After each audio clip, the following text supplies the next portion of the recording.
and welcome to the BPD Bunch. I'm your host, Xannie, and today I'm here with Mo, Raf, Carys, Solène, and Georgette. Where in the world is everyone coming from today? I'm from Central Ohio in the U.S. Melbourne, Australia, from the 38-degree hell that it is right now. I'm from Southern Ontario, Canada.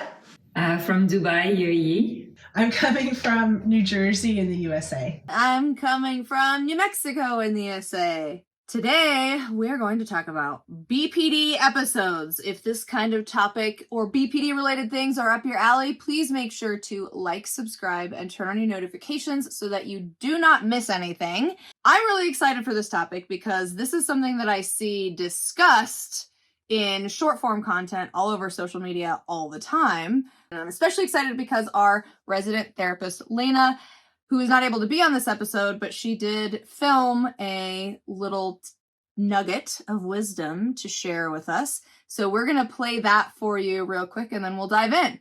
So a BPD episode is an interesting topic because technically BPD is not a disorder that experiences episodes. What is an episode and what would a BPD episode be is a complicated question to answer. But essentially an episode, when we're thinking of a mental health disorder, is a period where there's a marked or abnormal change in that person's behavior, emotions, etc. So for BPD, there's technically not such a thing as a BPD episode because while the diagnostic criteria is its own complicated thing, technically the diagnostic criteria shows that if you're a person with BPD, you tend to experience most of these things most of the time. That being said, there are definitely periods where certain symptoms can be triggered to present more obviously. So while I may be an emotionally sensitive person 99% of the time, there is that 1% in which my emotions are extremely rapidly changing and feel incredibly unstable, right? Less so than in the past, but I still have my moments like any human being where emotions come up and they're intense and they are shifting all over the place.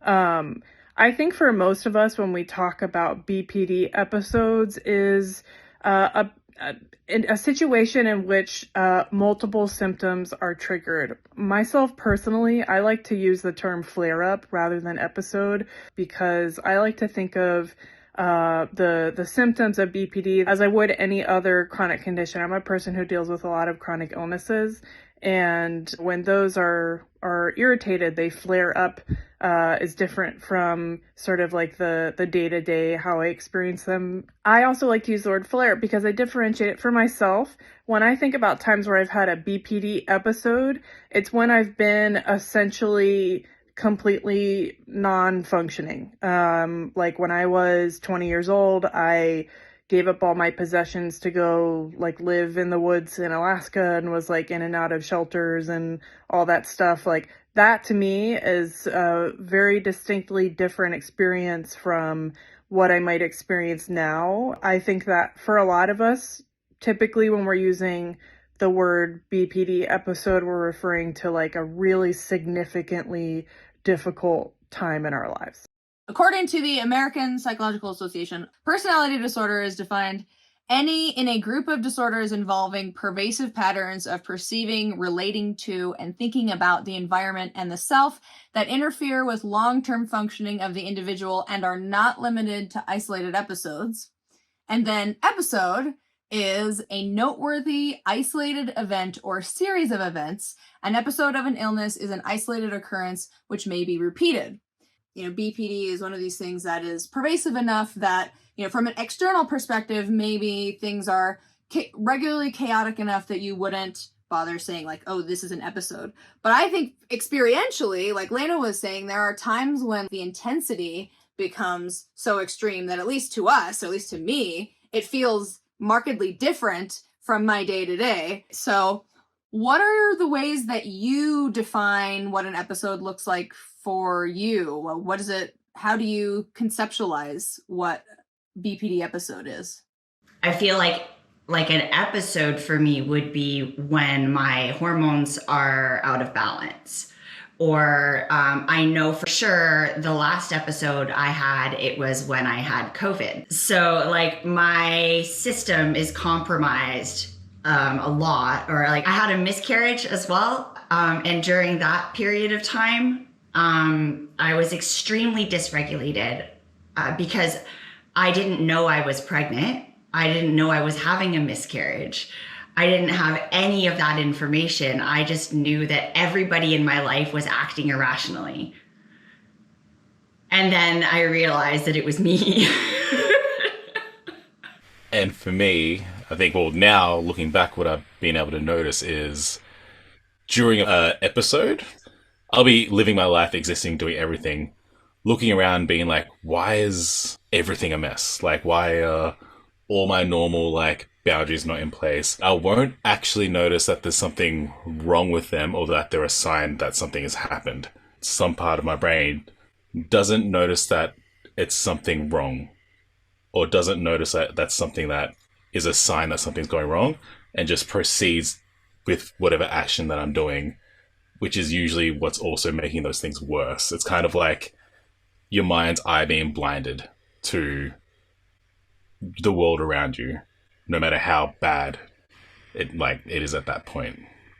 I've just always thought of it as like I have been dysregulated, like I've had a flare up or an episode, or as my therapist defines it, which seems a lot less judgmental, is, oh, you were in emotion mind. So I conceptualize it like, if you want a visual of it, of how my mind thinks about it.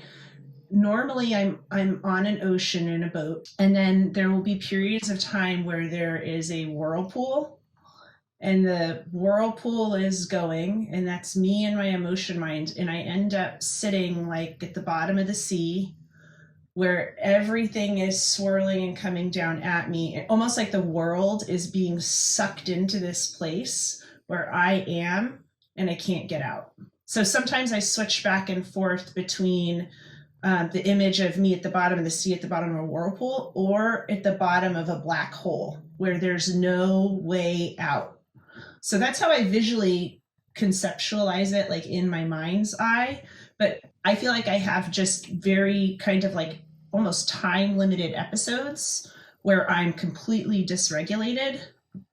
But I can also, now hearing everybody, I could see that like there have been periods of time where like I have been off for days, but I'm not at the bottom of that whirlpool. I'm just off. Like things aren't, and I can't, and I'm like, what is happening? And then it's like, oh, this is what is happening. I'm in an episode. I have thought about this topic before the episode, and I hadn't really thought about it in this way. For me, the episode is like the adult in my brain has left the room.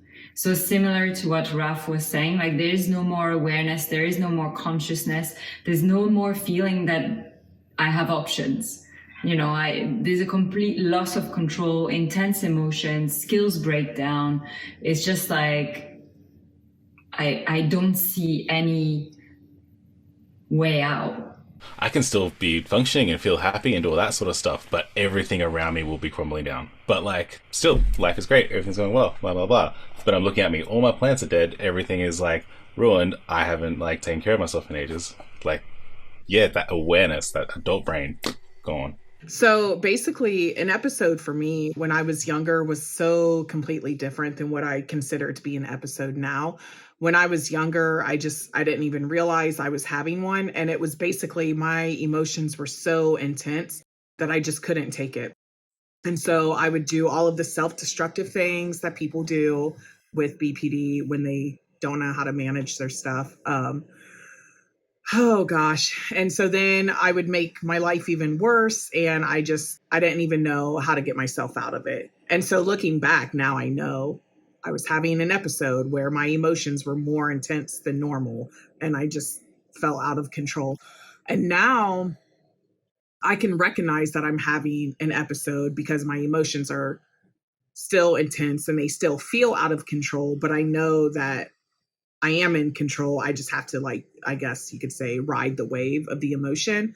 So that's the key difference, is understanding that the episode will pass. I just need to get through it. For me, it's hard to tell how much of my conceptualization comes from the fact that my expression of BPD has historically been very, very loud. So I often associate episode with behaviors that are noticeable by other people. And that doesn't always mean lashing out.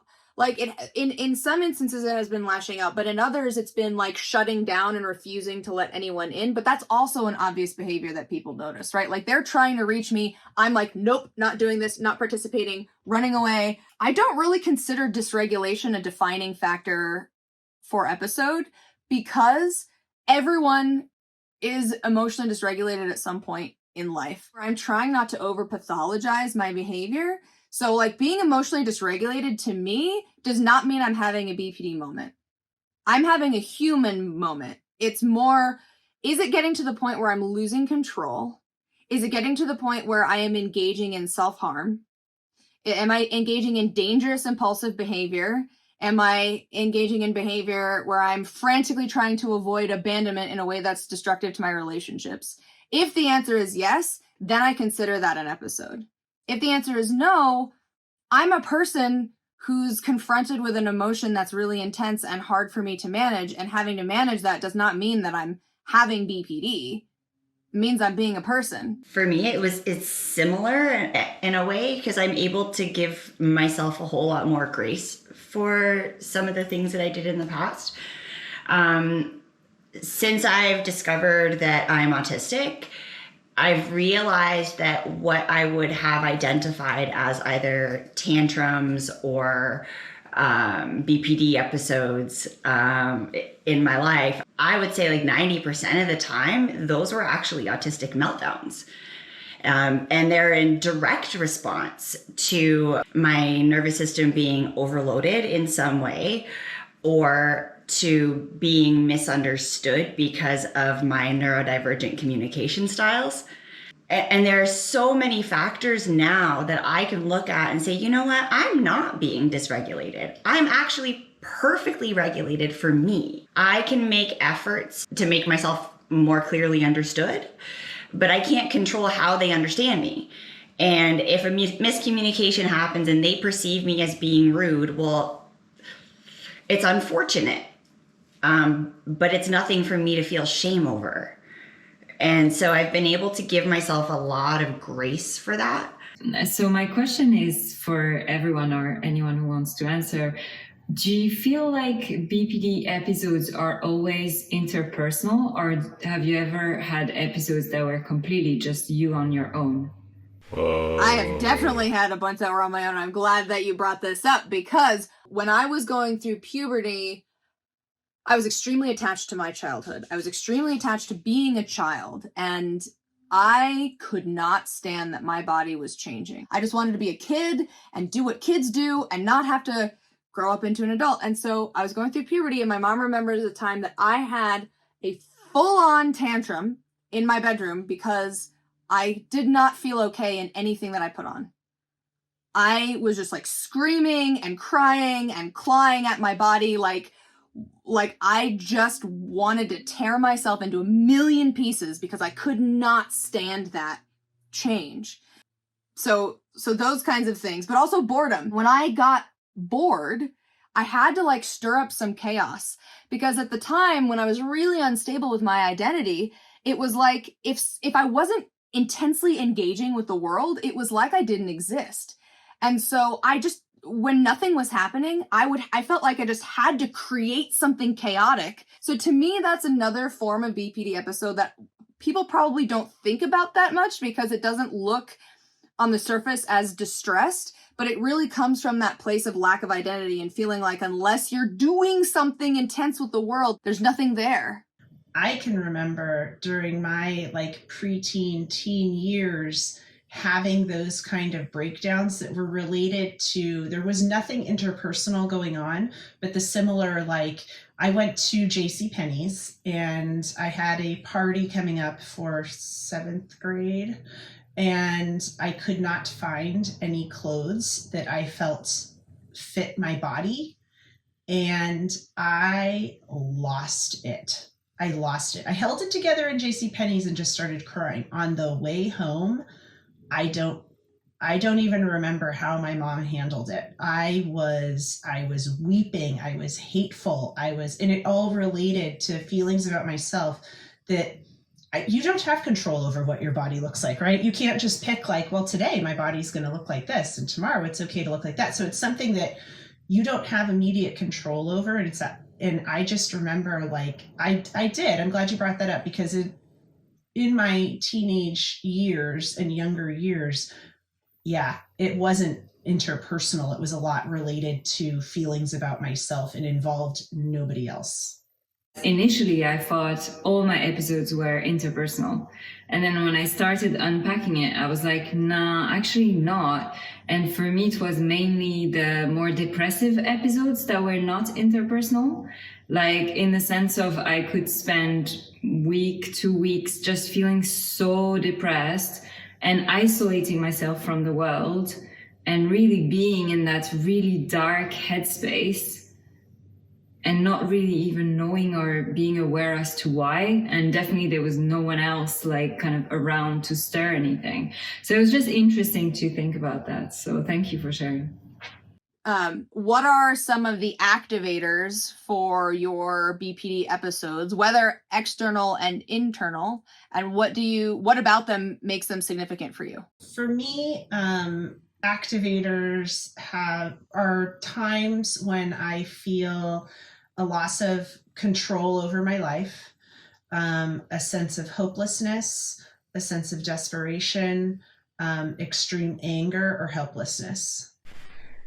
Yeah, I think for me, the activators, they kind of work in two parts because also autistic. The activators are going to be things like sharp changes in behavior, particularly like romantic or close relationships.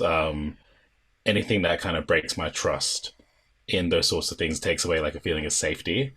And basically like anything that shows that I'm not being cared for by someone where there was that expectation of that. I think for me, importantly though, my sensitivity to those activators is very much heavily reliant on my environment. So I find that if I haven't been taking care of my hearing, gone to loud gigs, done things like that, or not eating as well, or lots of bright lights, or not sleeping as much, like all these sensory inputs are just getting blasted. And because of that, my sensitivity to my activators also goes up. And it kind of ends up being like a magnifier of too much input, sensitivity, emotional sensitivity, and physical sensitivity goes up. And then all these activators are then much more prone to go off. So a lot of the time now, I'm putting a lot more care into my physical well-being because that reduces the sensitivity of everything else happening there. So now I've got like 3 pairs of earplugs and I stretch every day and I do all this other work. Earplugs makes a huge difference as an ADHDer, the whole like sensory overload. Yeah. Seams, I've thrown away pants because I'm like, I can feel the seams, I gotta get rid of them. Yeah. When I was younger, my activators were anything and everything that could upset me. And it was so easy to upset me. Now that I'm older, I don't know what my activators are. Cause sometimes my BPD episodes like seem to just come out of nowhere, and it just drives me nuts because then I don't know how to fix it, you know? So yeah, it's strange because, you know, in the past people were my activators for my episodes, and now people in general are not. Except for when they leave us mean comments. I know.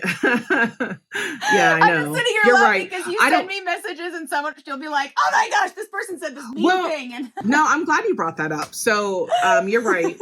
Mean comments are like sometimes activating for me, which is how I kind of know if I'm having a moment, or like if I'm driving and I'm like so angry and I have like horrible road rage. That's like, you know, I'm like, okay, Mo, you need to like calm down a little bit and maybe not drive for the next few hours. But yeah, so the whole like mean comments or reading like ignorant comments online, like it does like make me mad. But I know for the most part, I know not to respond to the ignorant people, and not just like comments on our podcast, but just comments in general. In fact, today, like before we got on, I was going to like type out this whole paragraph to some douchebag online. I don't even know what the post was. And I'm like, what is the point? Why would I engage with this person?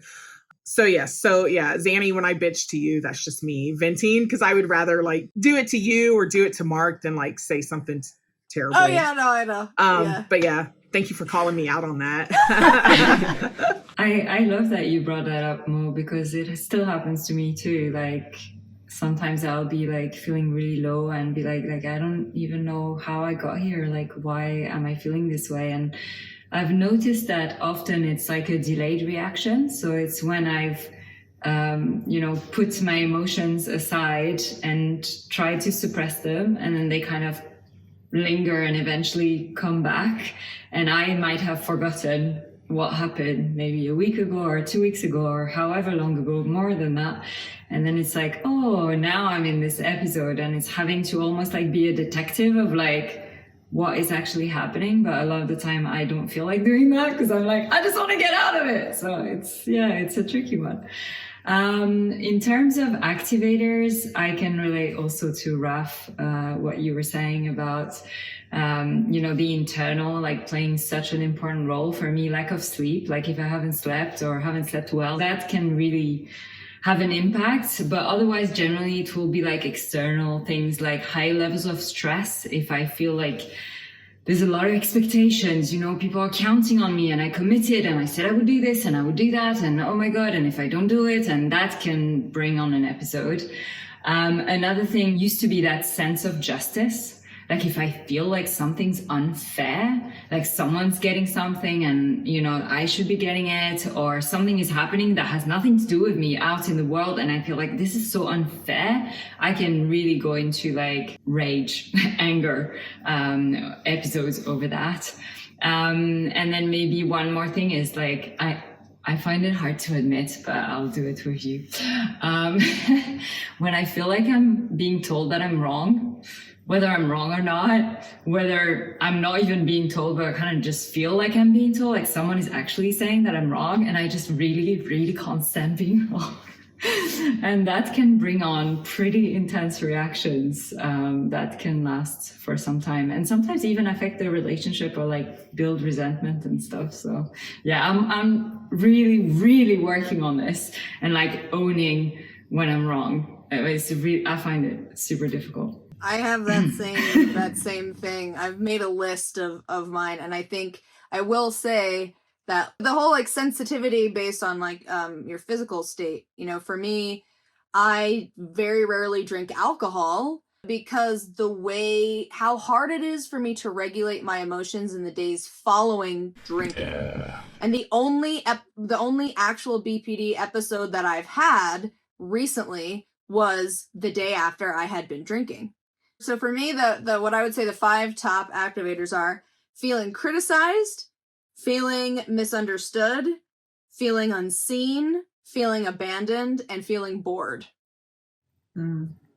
So I think those are the ones that really I have to manage those the most. It's like you went into my brain and plucked that list. So then the last one is, what can others do to help you in an episode? I think it depends on who the people are. Maybe they can offer company, just presence. They can tell you, hey, maybe you need to call somebody. Like I'm seeing this in you. Do you want to call your therapist? That's been something that one of my friends has said when I've been talking to her. Helping me to not feed the emotion. So like sometimes you reach out to somebody and you're kind of, oh, there's this and there's that, these other things. And if the other person is like, yeah, I hate that guy, it's feeding. Now they're feeding the bear.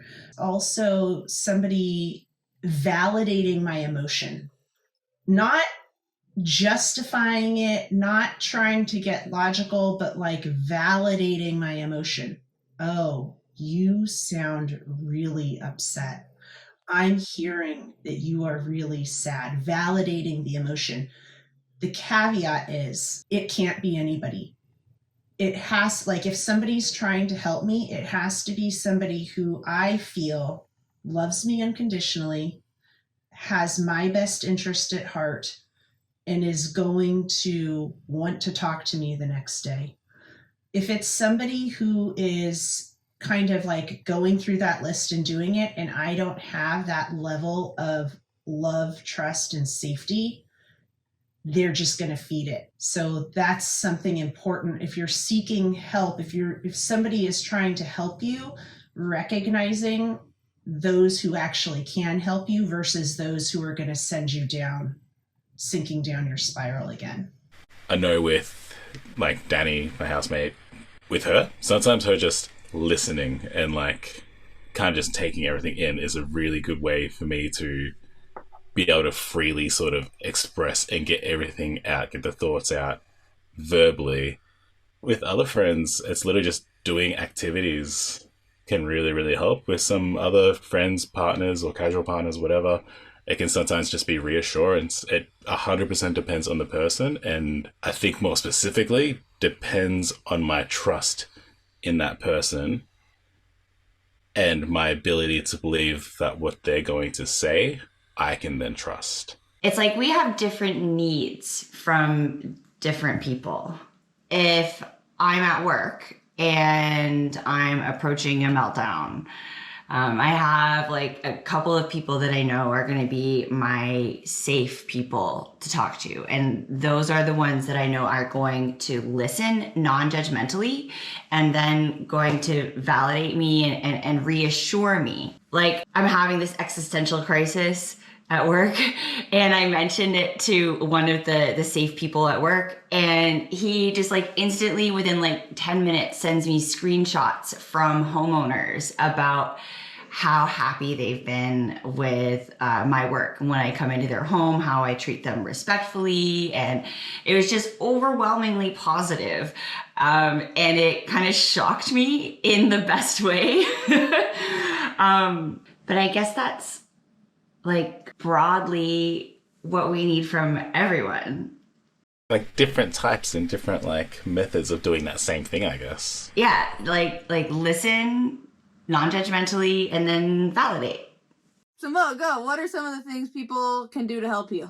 I mean, this might seem like the most obvious answer, but ask them, because as you can see, we're all different. We all need different types of support. So my advice is to ask them personally how you can support them or help them through this moment.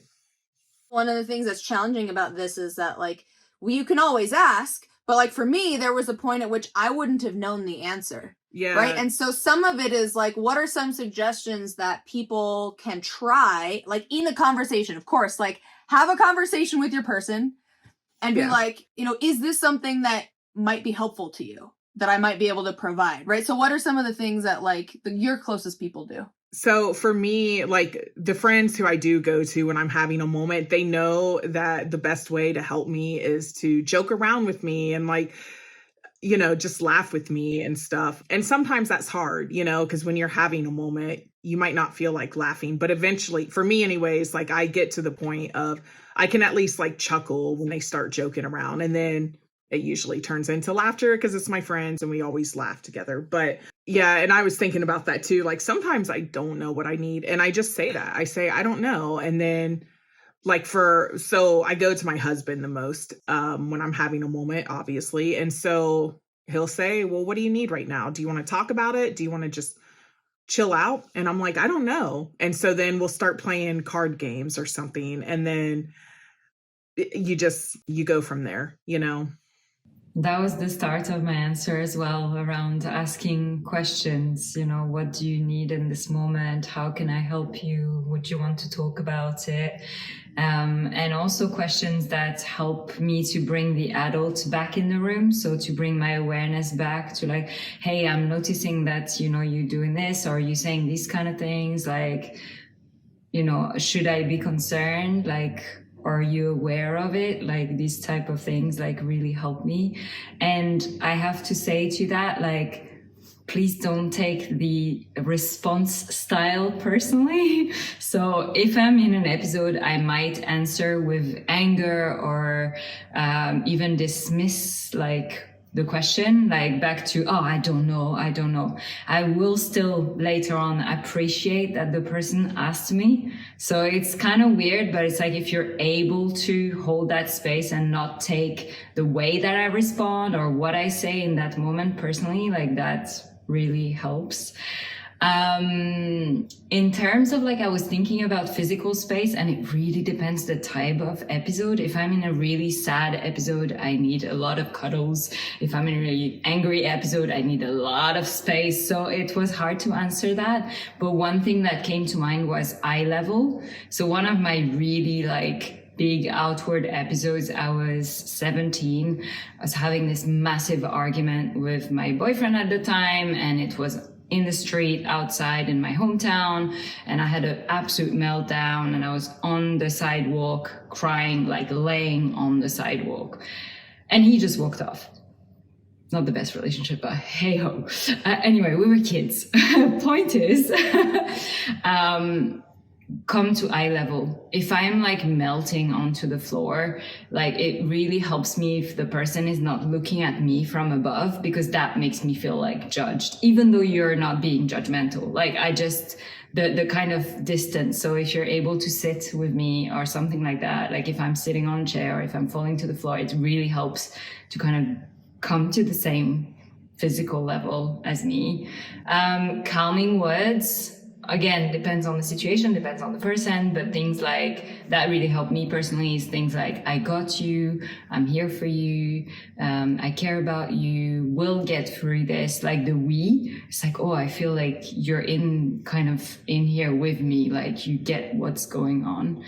And then after the episode, like I really appreciate, and it's only some people I can do this with, but to look back and like talk through like what happened, and you know how did they felt, how did it make me feel, how can we navigate something like that in the future if it happens again. I mean, this is particularly relevant for like my husband and I, and how we've grown our relationship, to really have that communication afterwards and just see like, yeah, how can we navigate this in the future if it happens again, and just be there for each other, because hey, it goes both ways.